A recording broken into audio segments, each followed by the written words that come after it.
Is the Exactly. business moving forward? Are Yes. we selling jobs, producing jobs, and Yes, collecting? exactly. That exercise alone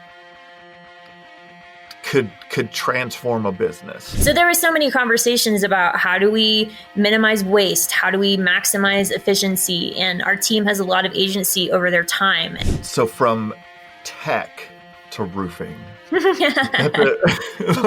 You're listening to the Roofing Success Podcast, a show created to inspire roofing contractors to achieve optimal success in their roofing businesses. I'm the host, Jim Aline, the co-author of the books Internet Marketing for Roofing Contractors and The Best Known Roofer. I'm also the co-founder of Roofer Marketers, the leading digital marketing agency for the roofing industry.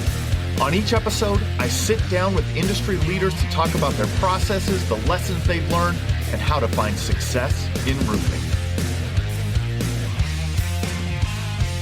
Hey, welcome to another episode of the Roofing Success Podcast. Do me a favor, just this once, for the 130-something time that I've asked, can you like, subscribe, comment, share, all of those types of things? And if you want to take the conversation beyond what you're just listening here, go to Facebook, type in Roofing Success, and join the Roofing Success Facebook group. Today we have one of our friends, one of the women in roofing, Rae Boyce. How are you? I'm doing great, Jim. How about yourself? I'm good. We've known each other for years now and got to watch your journey. And I know you were kind of one of the, early listeners to the podcast. You started listening early on, and you'd given me some suggestions and how to and I was like, this is awesome. So I appreciate that. Rae, how did you get into roofing? Like many folks, I fell into roofing. When I came out of grad school, it was right in kind of the recession timeframe, that kind of 2008 timeframe. And so I ended up joining a couple different startups. And so over about a 12-year span of time, I was employee number 1 or employee number 3 in kind of a startup across multiple different industries, which was so good because I got to learn so many things. I got to learn to be scrappy. I got to learn to see every aspect of the business, from finances to operations to production, across multiple different verticals. And so it was such a good learning experience for me. I eventually ended up in a tech company out of Boulder, Colorado. And while I was with them, they went public. And being part of that tech company actually really instilled a kind of a love for data and metrics and being data informed, no matter what type of industry you're in as a business. And so after I kind of came out of that company, it wasn't a great fit for where I was anymore. And a friend kind of reached out to me and said, hey, I have this roofing company and I need some help and I need some organization. And so I was employee number 2 at that kind of startup. And I have a really strong love for small businesses, for helping them get off the ground, for establishing operations and process and procedures. And I've spent 5 years now as the head of operations as our company has grown in the Denver market. And I love it. That's awesome. So from tech to roofing.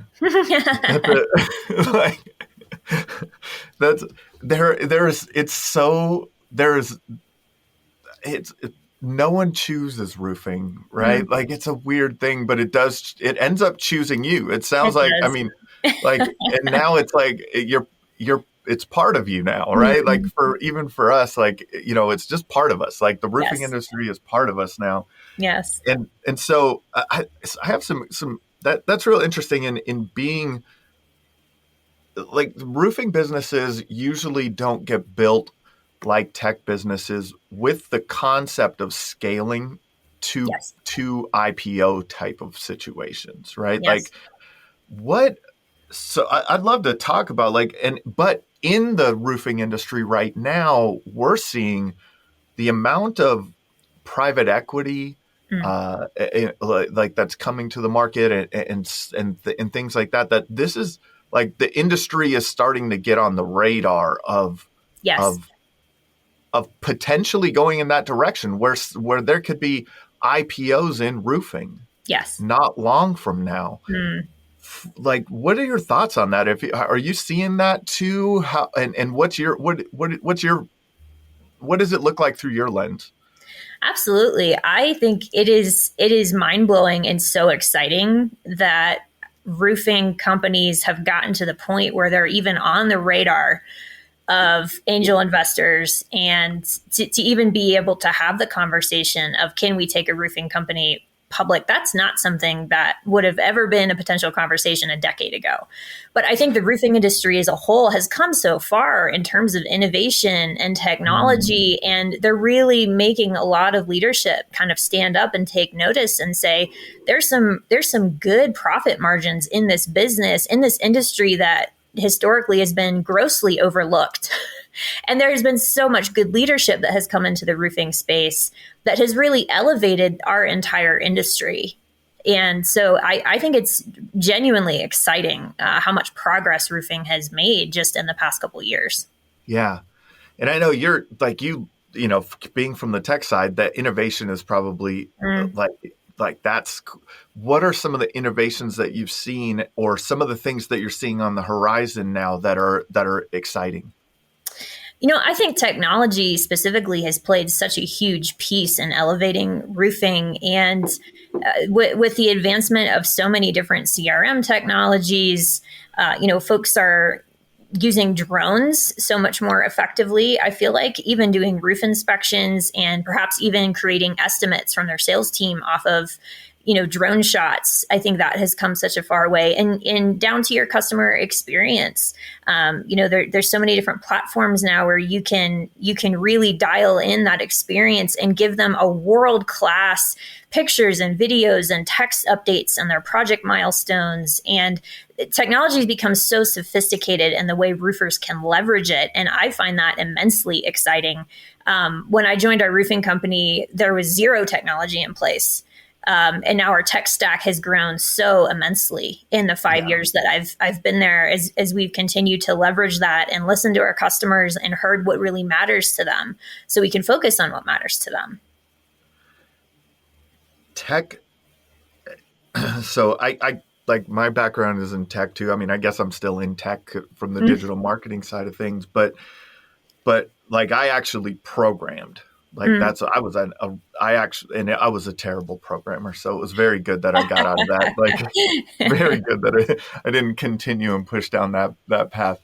But I remember in computer science classes in college in the late 90s and into the early 2000s, having conversations about tech and how tech would change things, like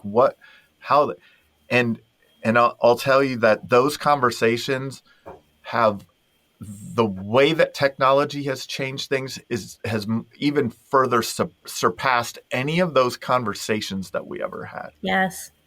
And it's 20 years, right? The cell phone has, like, the evolving, the smartphone, I should say, the evolving landscape of how the smartphone came to be and what it's doing now, and all of the apps and all of the things and all of the changes that have been made to the traditional buying cycle. Yes. The expectations of the consumer. That's such like, there's so much. It's the internet. Like, I used to say, the internet breaks everything. Like, right? Like, the internet will break it. Like, if you think that your business model is sound, and it's probably a better statement to say technology will break it, right? Like, yes. Things will change quickly. I've had Ben Hodson on the show from Job Nimbus, and we've had conversations about their CRM and how that started. And he started with 5-6 companies that were, Post-it notes and whiteboards. Absolutely. And now there's these full on robust CRMs that in the roofing space that just create such a better customer experience. One thing you said in there, though, a little bit, was in the innovation that maybe there, and it might be in relation to that or not into relation to that, but you said there's a lot of profits that are overlooked. I think that's true. Again, because I've had a background in several different business verticals, I've been part of businesses where the profit margins are so razor thin. Razor thin. Even more than, I would say, certainly more than the roofing industry and in other Yeah. industries I've been a part of. And so I think that's part of why, a lot of leadership is taking notice of roofing and saying, you know what, there is some amazing potential for profit margins in the roofing industry for a business that is really dialed in, has, repeatable business that they can, project year after year. So absolutely. What do you see as ways that companies can can can can optimize for those profits, right? Like optimize for that experience. What are some ways that you think that are like ideas for people that in their businesses? So I would say that the number one thing to look at is your existing accounts. So individuals that you've worked with, property managers that you've worked with in the past, are they coming back and are they giving you additional business? Are they referring you to their friends and their neighbors? There are entire roofing companies and their entire model is really based off of this idea of existing accounts and, repeating maintenance plans. If you're in the commercial space, I feel like that might be an area that can be grossly overlooked, because if you have an amazing customer experience, your customers will come back to you again and again and again. We just looked at our metrics for 2022 as we do monthly, quarterly, annually, and 70% of our business in 2022 was from existing accounts. Yeah. And to me, that's a metric to be really grateful for and really proud of, because our team has put so much work into the customer experience and really serving people well, and serving them honestly when maybe they're getting different or bad advice from other roofers. So we're really grateful for that. And I think that's something that it's not additional dollar spend to you. It's the way you interact with your customers and the way they view you and your business and your company and your values. So I would say that's really the number one thing that could really be beneficial to folks, without going into the conversation of what's your marketing spend and what's your SEO and are you using local service ads and all of those things, which are good pieces. But I would say existing accounts focus on. I feel like I've said this too many times recently on the show, but the contractors that I know that are the best are the ones that turn one into many. Absolutely. Right. And it's in those relationships. It's in the relationships with the homeowners. It's in the relationships with the property managers, with insurance agents, with real estate, with like just the relationship that they have with their community. Right. Like that's a whole nother aspect to it. Yes. And I think that gets overlooked. Here's what I think it's hard. And you've been in some bootstrapped companies and help grow Integrity Pro now for years. It's like, I think it's really hard in the beginning. Yes. To understand that the long-term value of those customers. Yes. When you need that immediate cash flow. Mm-hmm. Mm-hmm. So there's a mindset of always looking to the next. Like, what's the next one? The next. Yes. And in looking for the next, you're overlooking that pot of gold that you have. It's right? true. Yes. I may have said this on the podcast too, but I met some people down at the Job Nimbus Solutions Summit in Cabo, and we were chatting. And there was three people from the company there. One of them had been in charge of putting Job Nimbus together in their company, and the other two were the top two sales reps in the company. And the person who was in charge of migrating into Job Nimbus was talking about how she was migrating everything from Spiral. And I was like, I've never heard of that software before. And they laughed at me and they said, no, Spiral notebooks. Like so in those Spiral notebooks were every customer that they had interactions with for time, taking things like that and turning them into, future conversations, whether through emails or phone calls or direct mail or something that, keeping yourself in front of those people. Yes. My goodness, like that's such a missed opportunity. It really is. And to piggyback off that, something that perhaps could be helpful to someone listening. If you have a CRM, you absolutely have emails, right? That's probably something that you collect from 100% of the people that you interact with. And so the way we've leveraged that in our business, whether it's existing customers or whether it's folks who have corresponded with us and said, we're going to wait to do work until later. All of those email addresses get downloaded and funneled into a monthly newsletter. And I know if I say that, some people might feel immediately overwhelmed. A monthly newsletter, what do I talk about? How do I talk about it? Yeah. And I can just tell you the way we've seen success is we'll do maybe a minute video, maybe a 90-second video, talking about any number of things. It does not need to be a high quality, overproduced video. Sometimes it's just somebody on a job site. And what we'll do is we'll start off the newsletter with maybe a fun meme that will put a smile on your customers' faces. We'll post a video, and then we'll ask a question that was answered in the video. And we'll say, if you watch, answer the question that we're asking that was mentioned in this video. If you respond, you'll get entered into a gift card raffle. And we send out a $25 Amazon gift card every single month. And the engagement that we have off of that is immense. And so now we're in front of 4,000 people who are on our email list who watch our 90-second clips every single month, knowing that they're going to get entered into a gift card raffle. So that's something, if you have emails, I cannot emphasize that enough. Try to leverage those emails, again, for existing accounts, for branding, for staying top of mind with those folks that you have access to. And for $25 and a little bit of time. $25 a month. Right? For $25 and a little bit of time. That's all. Yes. That's it. Hit send.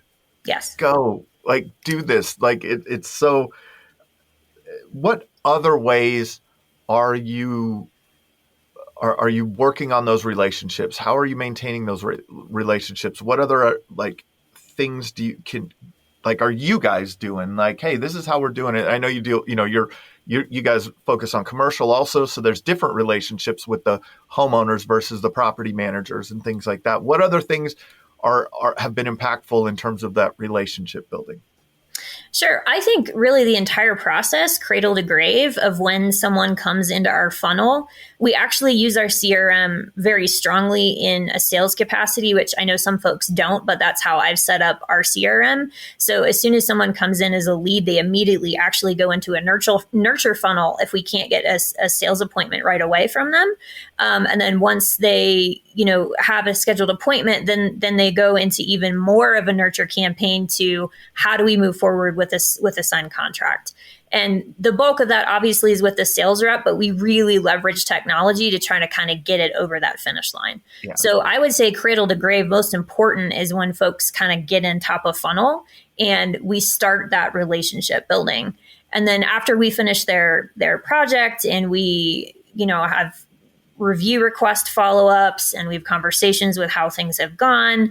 And then they do enter kind of our monthly newsletter. And then we do a lot of business development efforts with folks. And so we also use our CRM for business development workflows, where our sales reps are reminded once a month. They get a reminder, hey, it's time for you to reach out to this office. It's time for you to reach out to this property manager, have a phone call, take them out for coffee. Whatever it is that you need to do, again, stay top of mind, keep building those relationships. Staying top of mind. That's it. That's all it takes a lot of times.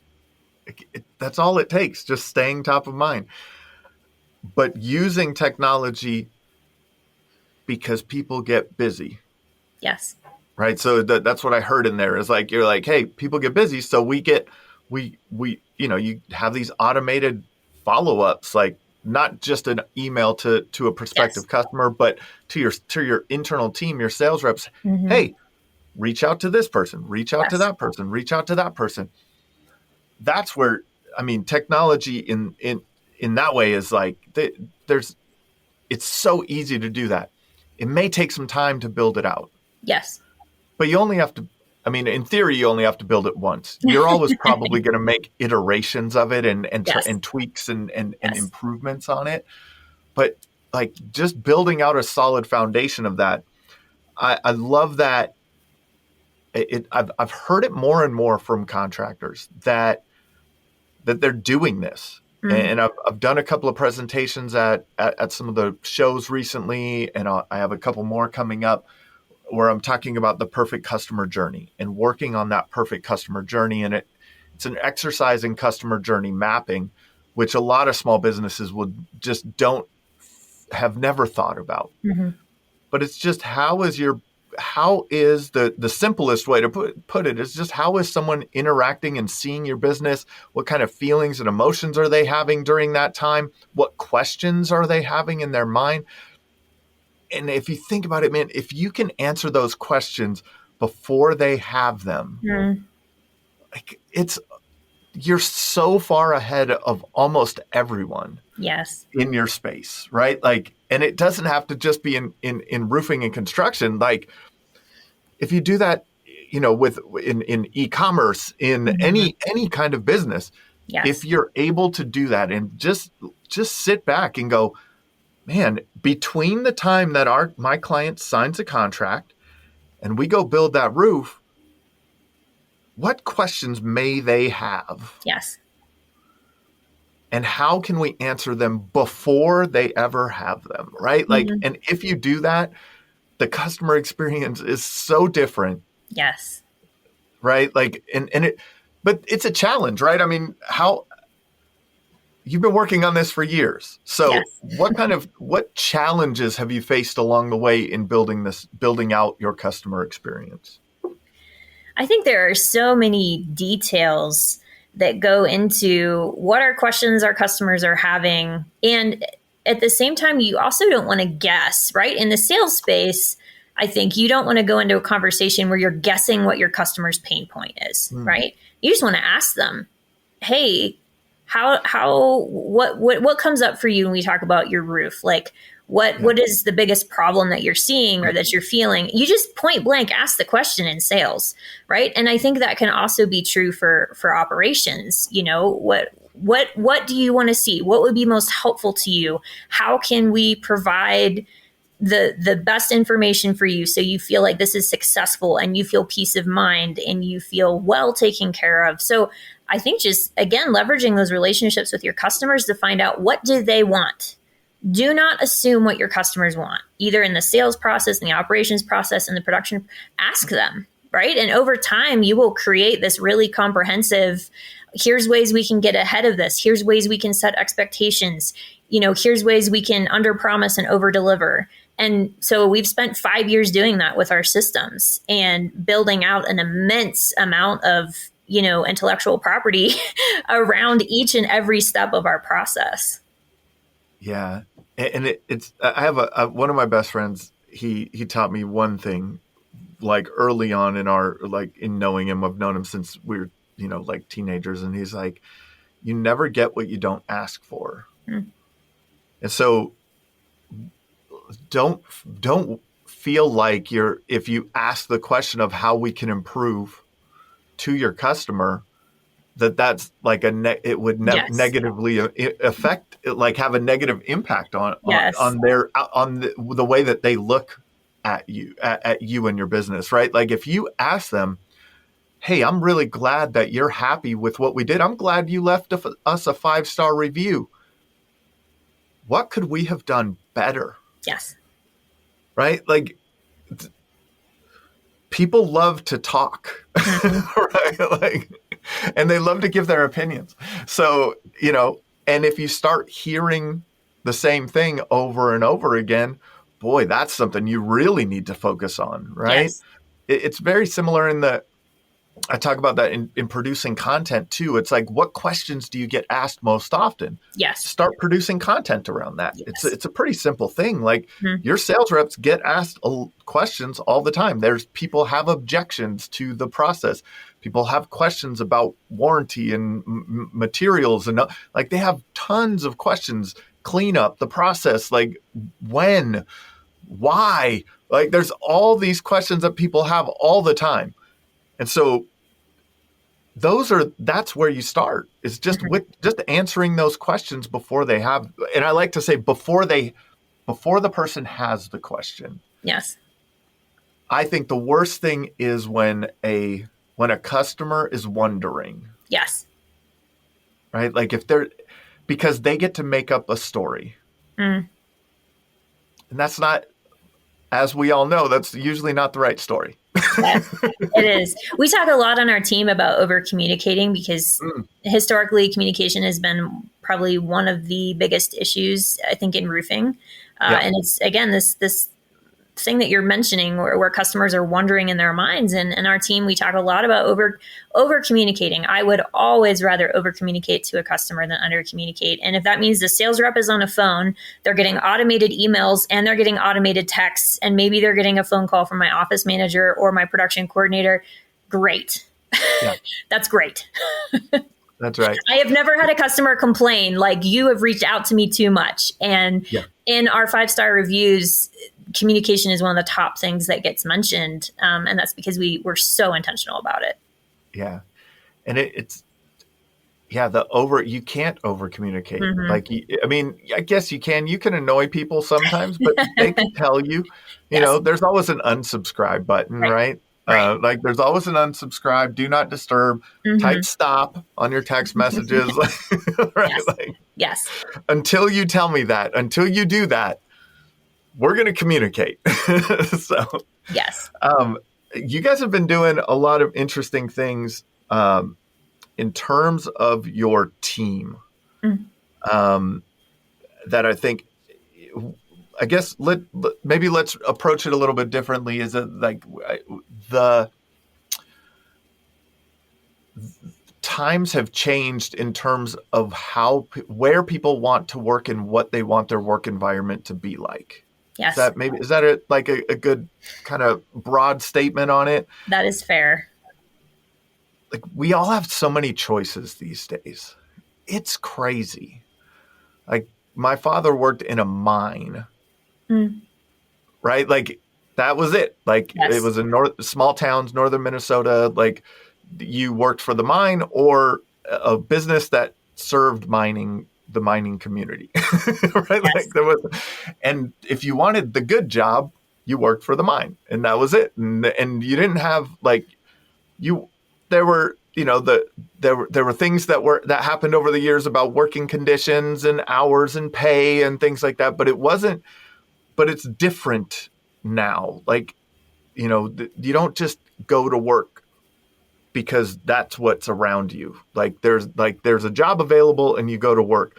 And it's kind of crazy to think that there is so much, emotion that is going into the being employed at a company. Yes. Right? Like, that and there's been so many studies done that it's not the money. Yes. For most people. Yes. That there are so many other things that are more important. So talk a little bit about what your guys' journey into this, like how you've put together, how it came about, how you've put together your work hours and your working environment. Yeah, absolutely. So one of our core values is make a difference. And that is customer facing. It's for our community. It's for our give back program. But make a difference also is internal to our team. And so every year we take a step back and we evaluate how can we serve our team better. Is it with additional benefits? Is it with our comp packages?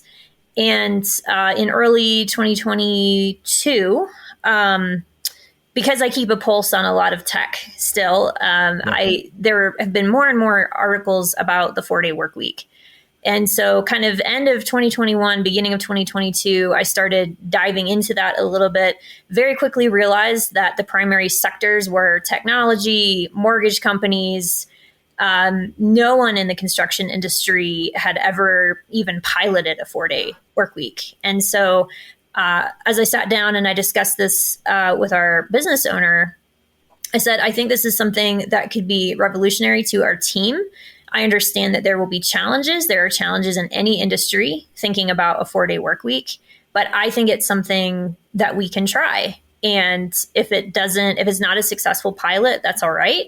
But I really think that this could change the landscape of our team's life. And so we did a lot of talking about it. We did a huge amount of prep work for it. And then we actually joined the 4-day global work week pilot program, which was a 6-month program. And in that time frame, preparing for that time frame, a lot of things in our company changed and shifted to even get to the point where we could try it for 6 months. It was the busiest 6 months of our season because it was, April to September, October timeframe. And, as roofers, that's probably our busiest time of year. So we knew that would be challenging.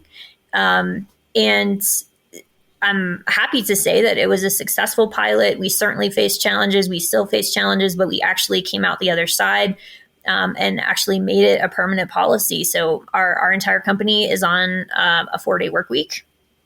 And it continues to just have a massive impact on every single person's life. That's so cool. So everyone in the company works 4 days a week. So let's put it let's explain the yes. concept and the theory of the 4-day work week. This is because it doesn't make sense. In some industries it makes sense, but then you're working 4 tens and you're working different things, right. But you're talking about just 4 8-hour days is now your full-time employment with us. That is the norm. So a couple of caveats to this, because I'm sure anybody listening is how do you, I'm happy if I work, a 60-hour work week. What are you talking about? A 32-hour work week. And I, especially in our industry, I completely get it. Things happen in production and things go sideways. And so a caveat to this is what we did decide with my field team is that there are an immense amount of days where we cannot do work, either because we don't have work because we're seasonally slow, or because I'm in the Denver market, we have a huge amount of time where we can't do work because of weather. Whether that is snow or rain, it's not safe for my team to be on roofs. We also work in the mountains. And so there's a huge amount of, again, ice, snow, wet. Our teams can't get on the roof. So what we came out of a 6-month pilot with is our field team, actually, because they have guaranteed hours, there are whole weeks sometimes where they can't work. And so what we sat down and said to our field team was, in the interest of fairness, everyone else works when you can't work. And so we're going to give you this time off and we're going to pay you because you're important to our team and we value you and we don't want to lose you. And so we're going to pay you no matter what. However, when it gets into our busy season, we are going to expect you to work 5 days because it kind of all shakes out in the wash. Yep. And you end up having 4-day work weeks when you look at how many hours you've been paid that you actually couldn't work, which is not your fault. Yes. The rest of my team works either Monday to Thursday or Tuesday to Friday. So there is never a time where there is not coverage across any of our other departments. And so we did a lot of cross training. We changed a lot of our internal operations to make sure that our customer experience would not be impacted.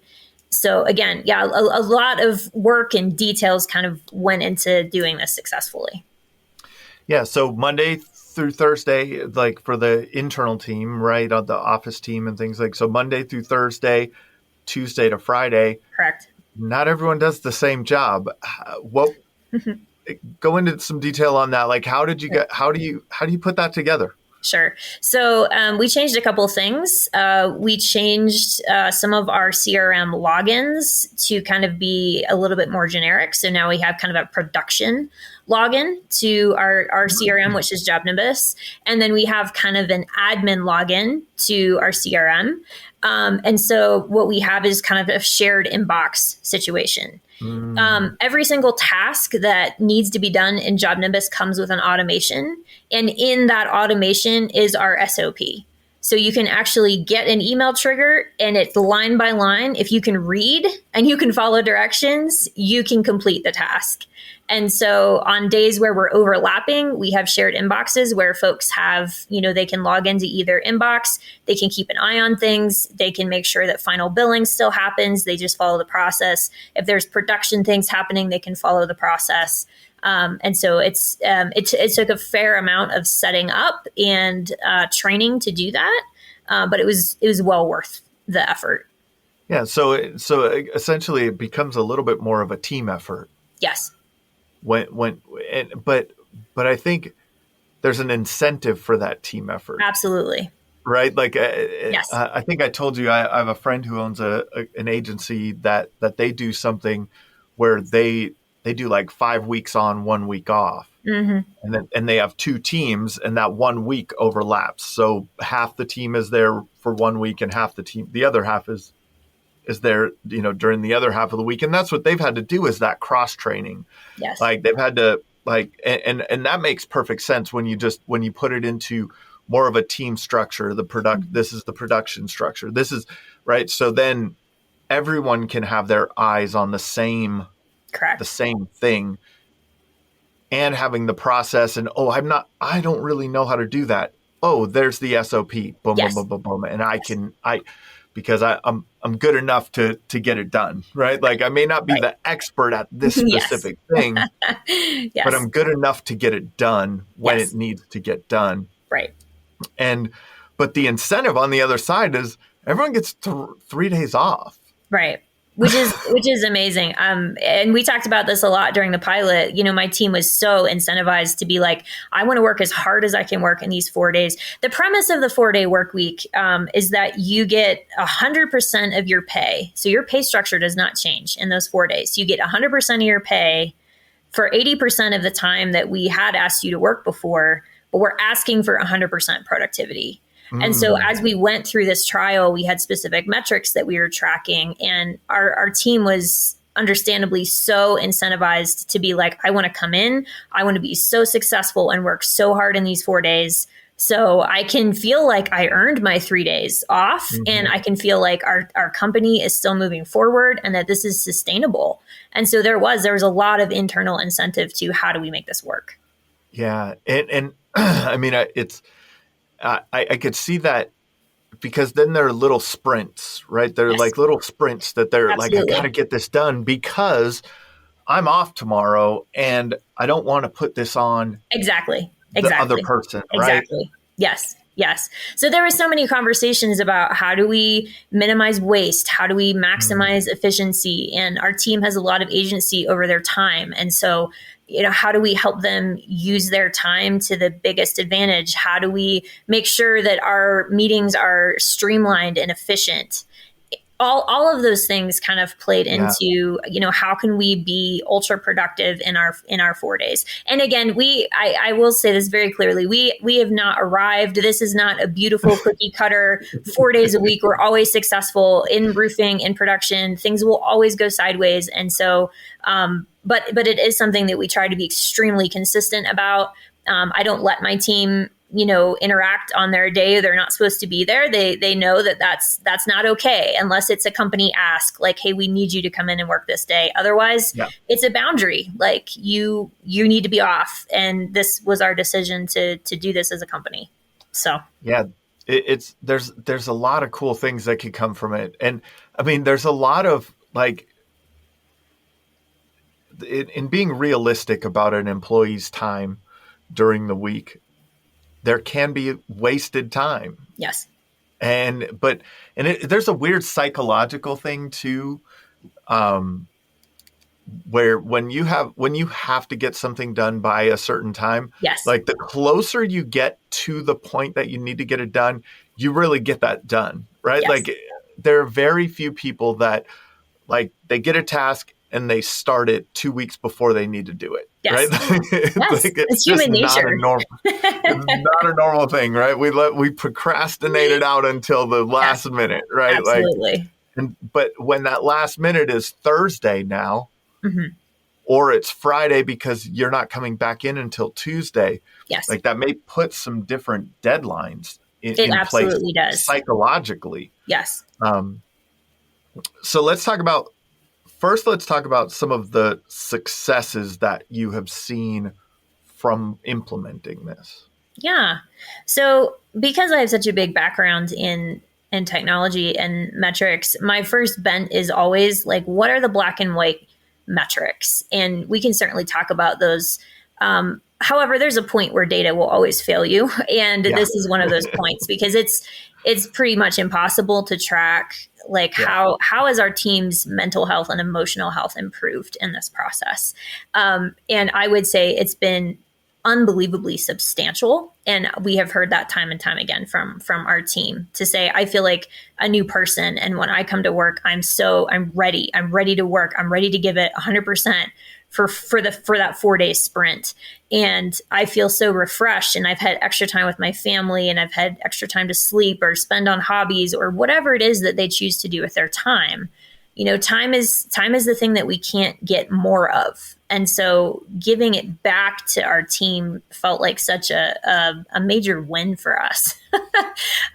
It's not something you can get more of. So, so I think the mental and emotional health really, really hard to come back and say in a metric perspective how significant that has been. But it has been. And I feel like that's a really crucial part of the conversation. So from a kind of metrics conversation, we tracked 3 main things during our 6-month pilot. We tracked our accounts receivable. So that's something we always track. So from the time we bill out to the time we actually receive money, did that process lengthen at all for any reason? We tracked production days, which was really important because we have really specific production metrics that we keep an eye on for customer experience.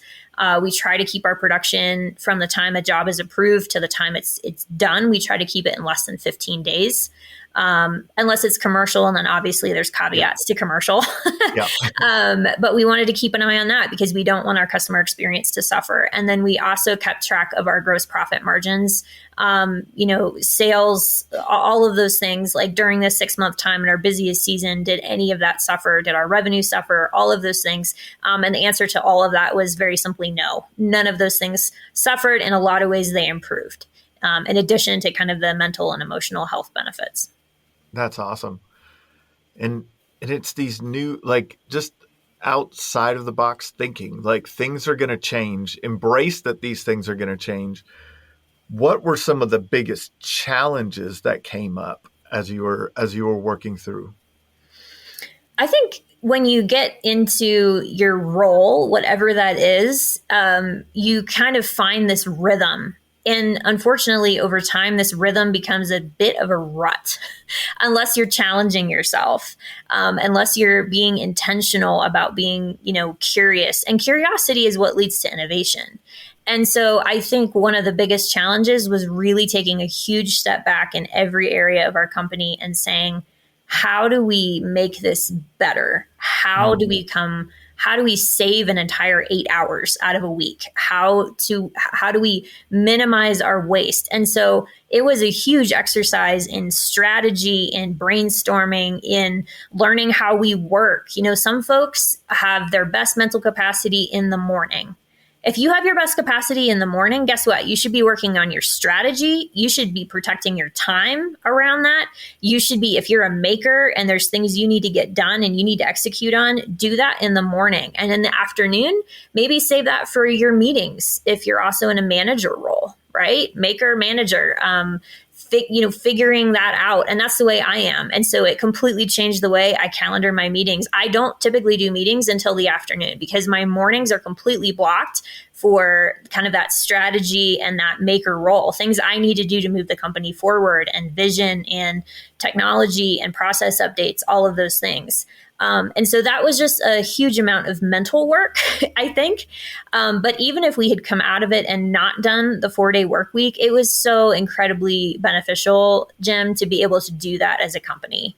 And just that entire exercise in continuous improvement and being intentional about that in every role was transformative.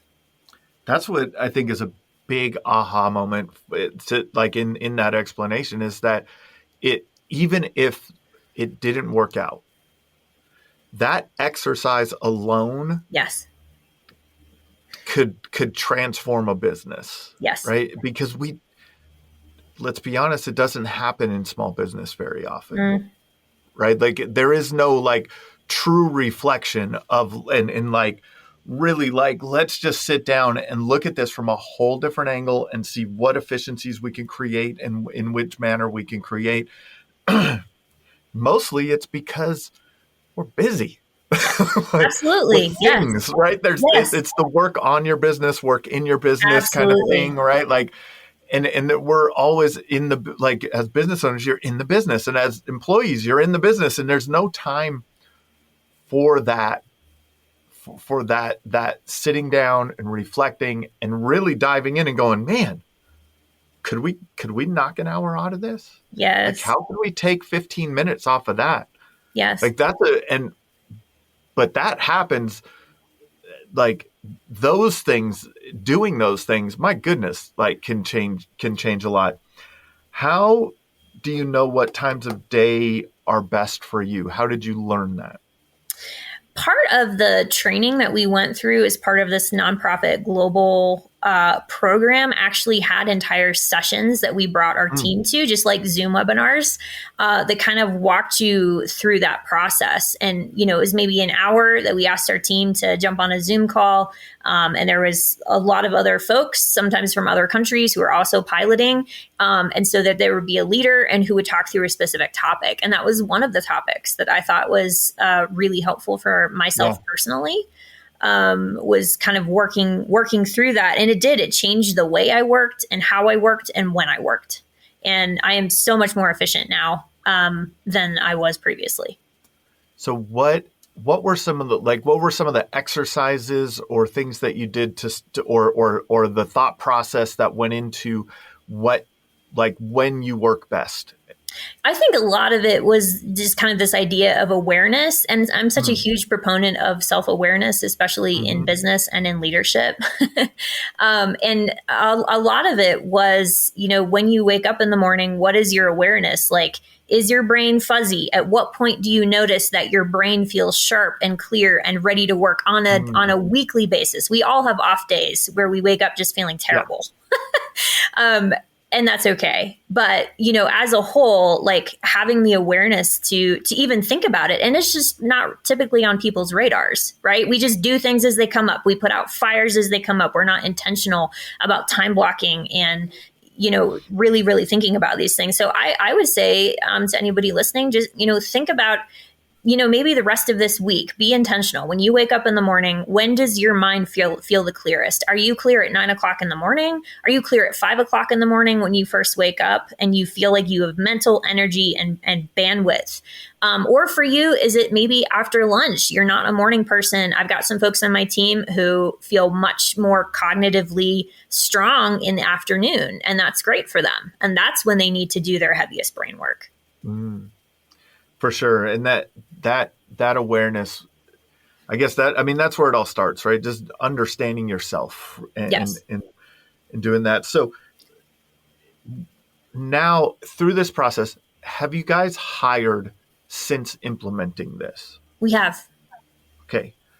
I would like to know the way that candidates have thought of, as you introduce the 4-day work week to the candidates that are applying for your positions, how has that been? Well, I think it's been widely adopted, again, kind of in the tech space, really as a recruiting and a retention tool. Technology space is so competitive that they're always kind of looking for a leg up. And so that's why this has become adopted immensely across technology sectors. But absolutely, in the roofing space, when we're interviewing, and this gets mentioned, it's 100%. People are just blown away and like, are you really telling me that I can get paid the same amount and I can only work 4 days a week? Right? It's this. I can't believe you're doing this. We're in roofing. How does this work? And in the first 30 days of a new hire, we actually ask them to work 5 days a week. And we do that on purpose. We do that so they know what it feels like, in their role, in their KPIs that we ask them to perform against. What is this going to feel like 5 days a week? And then we have these conversations at a 30-day review, and we say, okay, here's here's the review of the past 30 days.